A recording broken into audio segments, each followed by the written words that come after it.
Good morning, students. Welcome to class 12, Macroeconomics. Today, we are going to start our chapter number 9 of the Unit 3.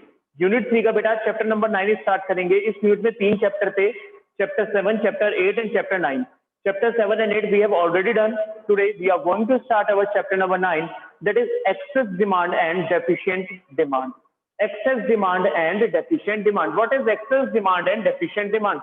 होता क्या है? Access और deficient, नाम से तो हमें पता है, एक्सेस मतलब ज्यादा, डेफिशिएंट मतलब कम. डिमांड हम सभी बहुत अच्छे से जानते हैं क्योंकि 11th में हम पढ़ के आए थे, 12th में हमने उसको बड़ा कॉन्सेप्ट पढ़ लिया, एग्रीगेट डिमांड वाला पढ़ लिया. तो एक्सेस डिमांड का मतलब है बेटा जब डिमांड ज्यादा हो जाती है. डेफिशिएंट डिमांड का मतलब है जब डिमांड कम रह जाती है. अच्छा, अगर एक बार पीछे जाए हम प्रीवियस चैप्टर की तरफ, तो वहां पर आपने एक इक्विलिब्रियम का कॉन्सेप्ट पढ़ा था, फुल एम्प्लॉयमेंट इक्विलिब्रियम. एक बार उसे रिवाइज करते हैं. Full employment equilibrium. इक्विलिब्रियम तो सभी को पता है हमें कि इक्विलिब्रियम का मतलब क्या है. एक ऐसी पोजीशन जहां पे रुक जाना चाहिए, तो कहां रुकेंगे? Where AD is equal to AS. क्योंकि जहां डिमांड और सप्लाई एक दूसरे के इक्वल होते हैं वो इक्विलिब्रियम हो जाता है. बट अगर हम मैक्रो की बात कर रहे हैं तो यहाँ पर एग्रीगेट डिमांड और एग्रीगेट सप्लाई जहां इक्वल होंगे वो इक्विलिब्रियम होगा. तो इक्विलिब्रियम का तो मतलब यही होता है बेटा हर जगह पे. बट ये बात कर रहा है फुल एम्प्लॉयमेंट इक्विलिब्रियम की. What is full employment equilibrium? Full employment का मतलब है when the all the resources have been fully utilised. जिस लेवल पर फुल एम्प्लॉयमेंट होगा, जहां पर सारी रिसोर्सेज यूटिलाइज हो जाएंगी, अगर इक्विलिब्रियम भी उसी लेवल पे मिल जाए. तो दो टर्म्स है बेटा, ये एक है फुल एम्प्लॉयमेंट और दूसरा है इक्विलिब्रियम. इक्विलिब्रियम में तो AD is equal to S, aggregate demand aggregate supply के इक्वल होगा. बट कह रहे हैं फुल एम्प्लॉयमेंट पे अगर हो जाए, means when all the resources, where all the resources have been fully utilised. जिस लेवल पर हमारी सारी की सारी रिसोर्सेज पूरी तरह से यूटिलाइज हो रही होंगी, अगर इक्विलिब्रियम भी उसी लेवल पर मिल जाए, then it is known as full employment equilibrium. कुछ इस तरह से बनाया था बेटा हमने. That is AS, your aggregate supply income curve, and this is AD, that is C plus I. ये इक्विलिब्रियम मिला था, इसे हमने कहा है ई, और यही था हमारा फुल एम्प्लॉयमेंट लेवल भी. यही था फुल एम्प्लॉयमेंट लेवल भी. तो it is full employment equilibrium. ये हमारा फुल एम्प्लॉयमेंट इक्विलिब्रियम हो गया बेटा. अच्छा, एक बात बताओ, क्या ये जरूरी है कि इक्विलिब्रियम मुझे यहीं मिले? अच्छा, फुल एम्प्लॉयमेंट तो मुझे पता है कि सारी की सारी जब रिसोर्सेज यूटिलाइज हो जाएंगे एफिशिएंटली और इफेक्टिवली, तो एडीएएस इस लेवल पर इक्वल होने चाहिए. इतना आउटपुट हम प्रोड्यूस करेंगे. क्या ये पॉसिबल है इक्विलिब्रियम भी इसी लेवल पर मिले? नहीं. अगर इस लेवल पर मिल जाता है तो बहुत अच्छी बात है, फुल एम्प्लॉयमेंट इक्विलिब्रियम है. बट ऐसा हर समय पॉसिबल नहीं है कि इसी लेवल पर इक्विलिब्रियम मिले. कभी कभी ऐसा हो सकता है हमें कहीं आगे जाके इक्विलिब्रियम मिल रहा हो, ये वाला. कभी कभी ऐसा हो सकता है हमें कहीं पहले ही इक्विलिब्रियम मिल रहा हो, ये वाला. कभी कभी ऐसा हो सकता है कि हमें कहीं आगे जाकर इक्विलिब्रियम मिले, और कभी कभी ऐसा भी हो सकता है हमें कहीं पहले ही इक्विलिब्रियम मिल जाए.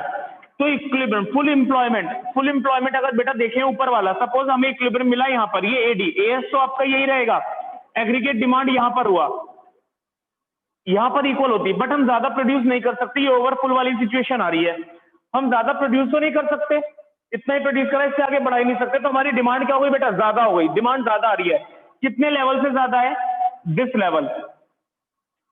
तो फुल एम्प्लॉयमेंट लेवल पर हम ये चेक करेंगे कि हमारी डिमांड कितनी ज्यादा है, तो वो है एक्सेस डिमांड.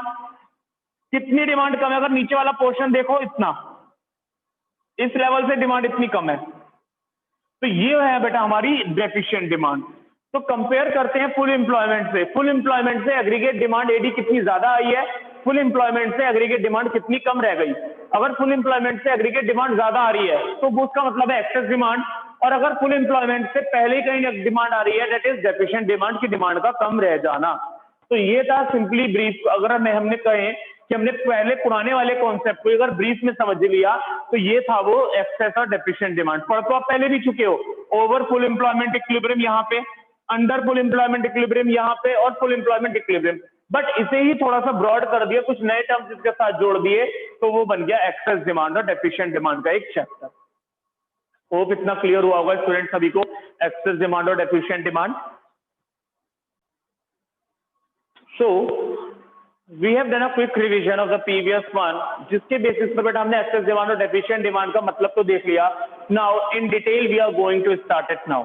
अब डिटेल में स्टार्ट करते हैं. तो first concept is excess demand.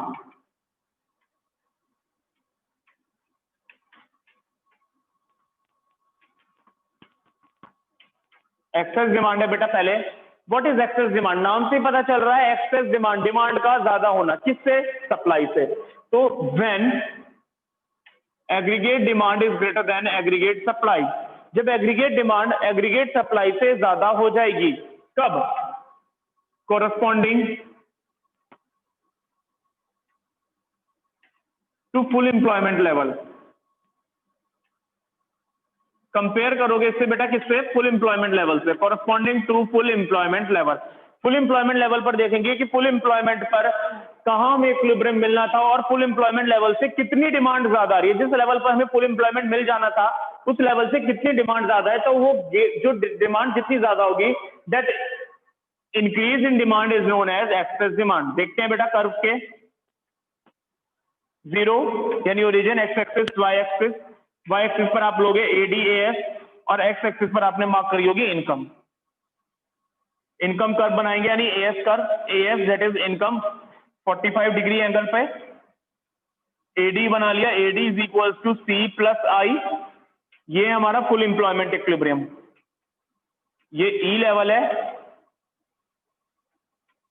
इसे हमने मार्क कर लिया फुल एम्प्लॉयमेंट इक्विलिब्रियम।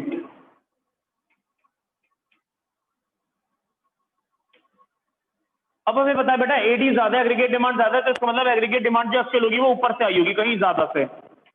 एक कर्व ऊपर से बनाया, ये रहा AD1 यानी एक्चुअल डिमांड ये आ गई। हमारे अकॉर्डिंग तो ये होना चाहिए था, पर आई है ये पॉइंट आ गया, ये यहां पर इक्वल हो रहा है, जिस पॉइंट को हमने नाम दे दिया F। तो फुल एम्प्लॉयमेंट पर बेटा देखो कितना गैप है, ये वाला। फुल एम्प्लॉयमेंट से चेक करना है, एरो फुल एम्प्लॉयमेंट से बनाओगे, कितनी डिमांड ज्यादा आई है, इतनी प्रोपोर्शन की डिमांड ये ज्यादा है, ये वाला पोर्शन ज्यादा है इतना, तो इतनी हमारी डिमांड ज्यादा है। तो ये जो गैप है हमारा एक्चुअल में और फुल एम्प्लॉयमेंट में, that gap is known as inflationary gap. इस गैप को बेटा हम क्या कहेंगे?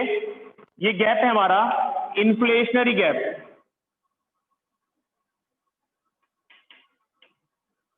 इसका नाम है इन्फ्लेशनरी गैप। कब अराइज होता है ये इन्फ्लेशनरी गैप? अराइज होता है जब एग्रीगेट डिमांड ज्यादा हो जाती है एग्रीगेट सप्लाई से, corresponding to full employment equilibrium. Full employment level से जब एग्रीगेट डिमांड ज्यादा हो जाती है एक्चुअल लेवल पर, तो ये जो गैप होता है ये inflationary gap.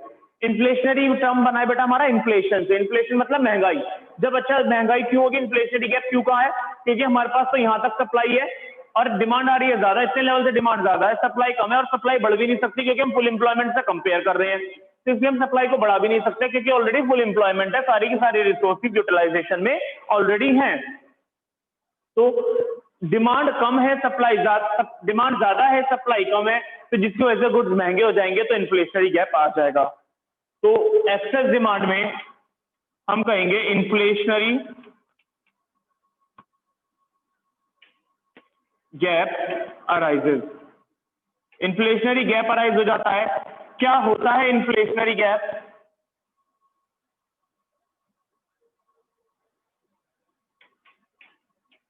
Difference between AD aggregate demand beyond full employment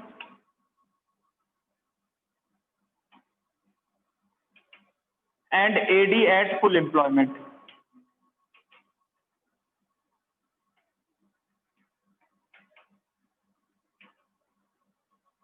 तो inflationary gap is the difference between aggregate demand beyond full employment and aggregate demand at full employment। full employment पर जो aggregate demand है यानी ये वाला point जो aggregate demand का, और full employment के बाद वाली जो aggregate demand है ये, तो इन दोनों के बीच का जो डिफरेंस है यही क्या है हमारा inflationary gap। तो जितने लेवल से, जितने अमाउंट से फुल एम्प्लॉयमेंट वाली एग्रीगेट डिमांड से ज्यादा होती है हमारी एक्चुअल डिमांड, वो जो दोनों के बीच का गैप होगा बेटा, वही उसे हम कहेंगे inflationary gap. Inflationary gap arises because of excess demand. Excess demand की वजह से ही इन्फ्लेशनरी गैप अराइज होता है। क्यों? जब डिमांड ज्यादा है, फुल एम्प्लॉयमेंट वाले लेवल पर जितनी डिमांड होनी चाहिए थी, जितने हम मानकर चल रहे थे कि फुल एम्प्लॉयमेंट है तो इतनी डिमांड आएगी, डिमांड कहीं उससे ज्यादा आ गई तो इसका मतलब डिमांड ज्यादा हो गई, सप्लाई कम रह गई।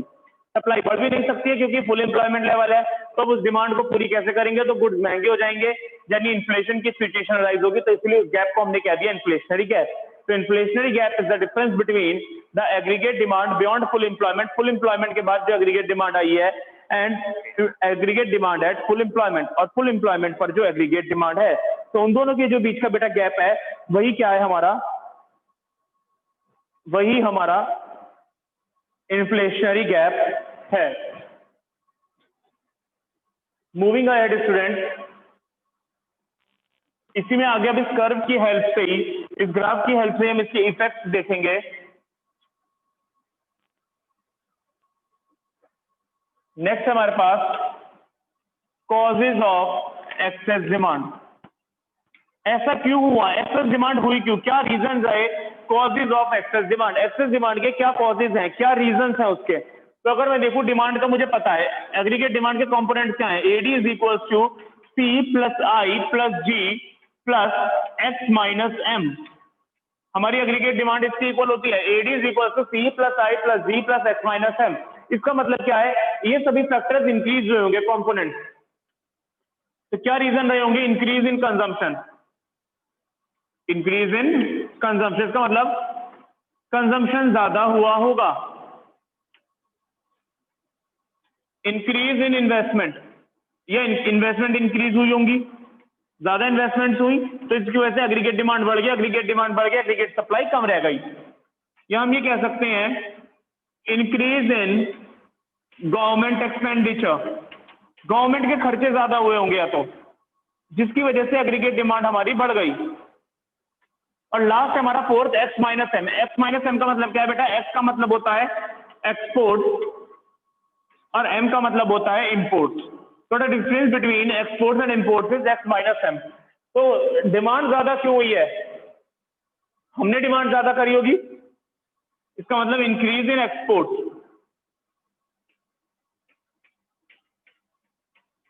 एक्सपोर्ट्स बढ़ गए होंगे, और इंपोर्ट्स कैसे हो गए होंगे? कम, डिक्रीज इन इंपोर्ट, इंपोर्ट्स कम रह गए होंगे as comparison to the export.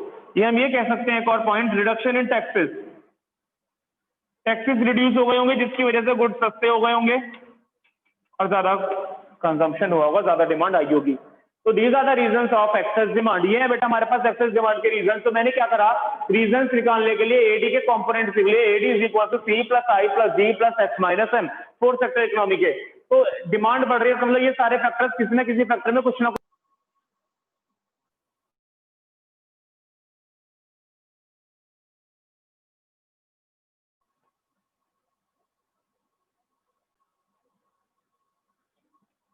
तो ये सारे कंपोनेंट बेटा हमने लिख लिए हैं, जिसमें पता चल जाएगा किस फैक्टर में इंक्रीज हुआ होगा। या तो कंजम्पशन इंक्रीज हुआ है, इन्वेस्टमेंट्स इंक्रीज हुई होंगी, गवर्नमेंट एक्सपेंडिचर इंक्रीज हो सकता है, शायद एक्सपोर्ट ज्यादा हो, इंपोर्ट कम हो, या टैक्सेस हमारे इंक्रीज हुए होंगे। तो these are the reasons of excess demand. ये है बेटा हमारे reasons of excess demand, excess demand के रीजंस या कॉजेस कि एक्सेस डिमांड क्यों हुई होगी, डिमांड ज्यादा क्यों आई होगी।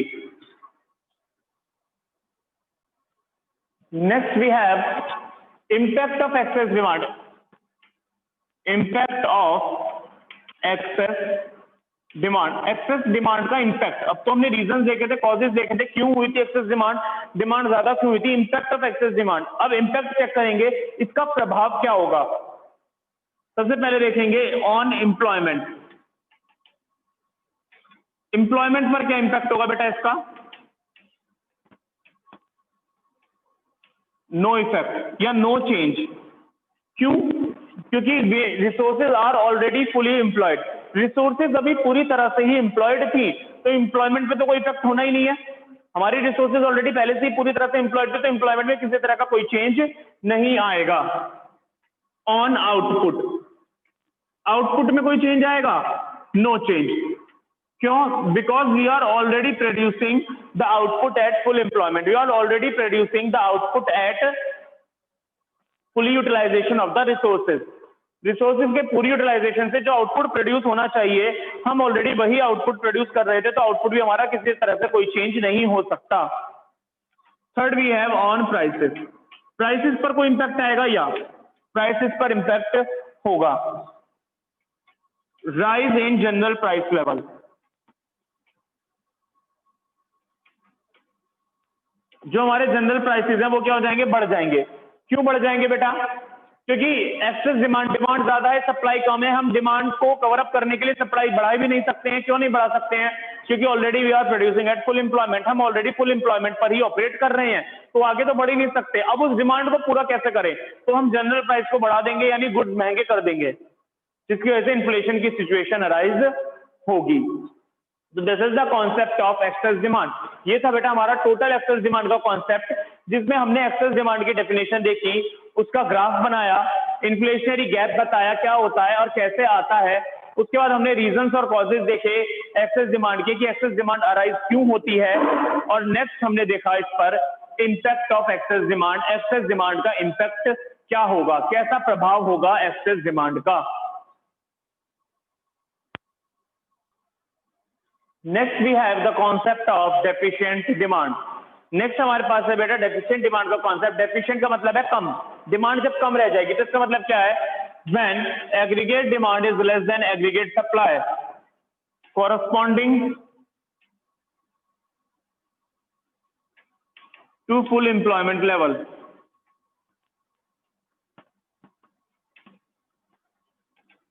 फुल एम्प्लॉयमेंट लेवल पर अगर चेक करें, फुल एम्प्लॉयमेंट लेवल पर हम देखें तो एग्रीगेट डिमांड हमारी कम रह जाएगी एग्रीगेट सप्लाई से, जिसकी वजह से कौन सी सिचुएशन अराइज होगी? The situation of deficient demand. Graph देखें बेटा, ग्राफिकली कैसे बनाएंगे इसे? ऑलरेडी आपने बनाया था ये प्रीवियस चैप्टर में, अंडर फुल एम्प्लॉयमेंट वाली situation.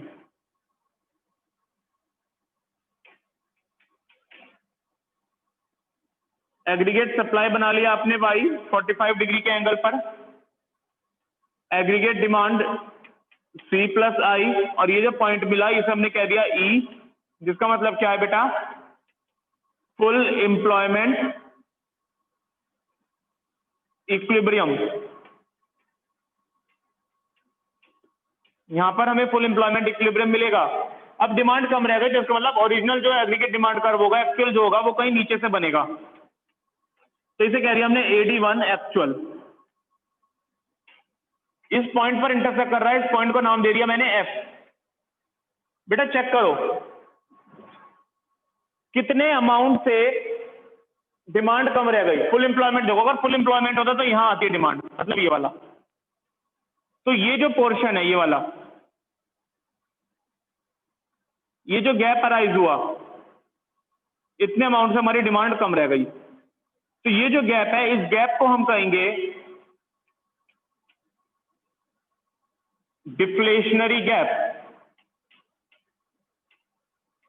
This gap is known as deflationary gap. जितने अमाउंट से हमारी डिमांड कम रह गई, it is the difference. Deflationary gap is the difference between the actual demand falls short by the aggregate demand required to establish full employment। Full employment level से जितना कम हमारी एग्रीगेट डिमांड रह गई, that gap is known as deflationary gap. तो deflation वाली situation आ जाएगी कब? डेफिशिएंट डिमांड के टाइम पर, जब एग्रीगेट डिमांड हमारी एग्रीगेट सप्लाई से कम रह जाएगी corresponding to full employment level, that gives effect to deflationary gap. तो यहां हम कहेंगे deflationary gap arises. Deficient demand में डिफ्लेशनरी गैप अराइज हो जाता है। क्या होता है deflationary gap? Difference between aggregate demand falls short by aggregate demand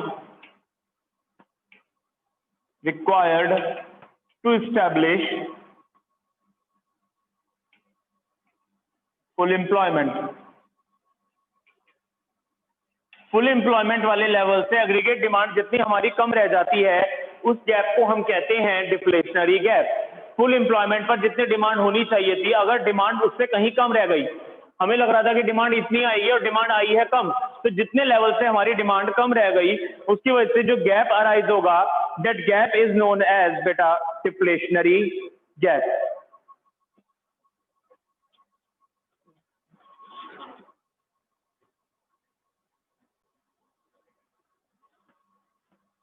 Next we have the causes of deficient demand.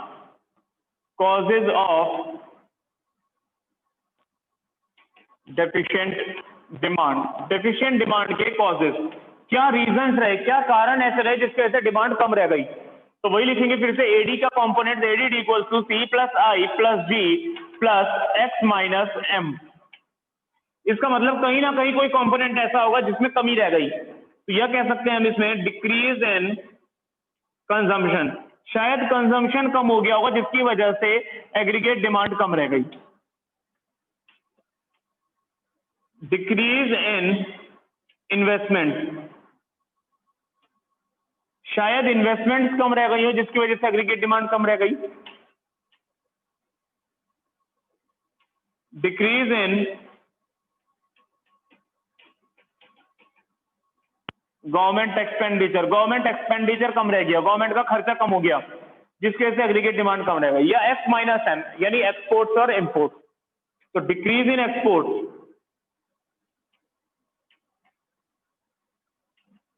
Exports कम हो गए होंगे और शायद इंक्रीज इन इंपोर्ट, इंपोर्ट्स बढ़ गए, यानी हमारे गुड्स की डिमांड कम रह गई क्योंकि हमारे एक्सपोर्ट्स कम हो गए और इंपोर्ट्स क्या हो गए होंगे, इंक्रीज हो गए होंगे। या हम ये कह सकते हैं एक पॉइंट, इंक्रीज इन टैक्सेस, या शायद टैक्सेस बढ़ गए होंगे जिसकी वजह से ओवरऑल डिमांड हमारी कम रह गई, यानी एग्रीगेट डिमांड कम रह गई। तो these are the reasons, these are the causes of deficient demand. Deficient demand यानी डिमांड कम रह गई एग्रीगेट सप्लाई से corresponding to full level employment. तो क्या रीजंस रहे behind the fall short by deficient demand? Deficient demand या demand कम रहने के क्या क्या कारण हो सकते हैं? कंजम्पशन कम हो सकता है, इन्वेस्टमेंट्स में कमी हो सकती है, गवर्नमेंट का खर्चा कम हो सकता है, एक्सपोर्ट कम हो सकते हैं, हमारे एक्सपोर्ट कम हो गए मतलब हमारे गुड्स की डिमांड कम आई होगी बाहर से, शायद हमारे इंपोर्ट ज्यादा हो या हमारे टैक्सेस ज्यादा हो गए होंगे जिसकी वजह से हमारी डिमांड कम रह गई। Next we have impact of deficient demand। deficient demand का impact, जब deficient demand होगा तो इसका impact यानी प्रभाव कैसा होगा? सबसे पहले देखेंगे on employment, on employment। इसकी वजह से क्या होगा बेटा? causes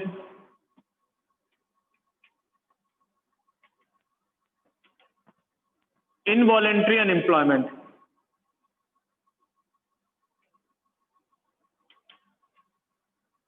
इनवॉलेंट्री अनएम्प्लॉयमेंट अराइज हो जाएगी। What is involuntary unemployment? क्या होती है इनवॉलेंट्री अनएम्प्लॉयमेंट? हमने अगर आपको बेटा याद हो तो इस यूनिट के फर्स्ट चैप्टर में दो तरह की अनएम्प्लॉयमेंट पढ़ी थी, वॉलेंट्री और इनवॉलेंट्री। जब वर्कर अपनी इच्छा से काम करने के लिए तैयार नहीं होता, दैट इज वॉलेंट्री अनएम्प्लॉयमेंट। जब वर्कर काम करने के लिए तैयार है बट उसे काम नहीं मिल रहा, दैट इज इनवॉलेंट्री अनएम्प्लॉयमेंट। तो बेटा हमारे पास जब डिमांड कम रह गई तो आउटपुट तो हमारे पास ऑलरेडी बचा हुआ है, तो जिसकी वजह से हम आगे के लिए एम्प्लॉयमेंट अपॉर्चुनिटीज को क्या कर देंगे? रिड्यूस कर देंगे। आगे के लिए हम एम्प्लॉयमेंट अपॉर्चुनिटीज कम कर देंगे क्योंकि हमारे पास अभी पुराना आउटपुट बचा हुआ है। तो नेक्स्ट टाइम हम प्रोडक्शन क्या करेंगे? कम करेंगे। इम्पैक्ट ऑन आउटपुट, आउटपुट पर बेटा कैसा इंपैक्ट होगा?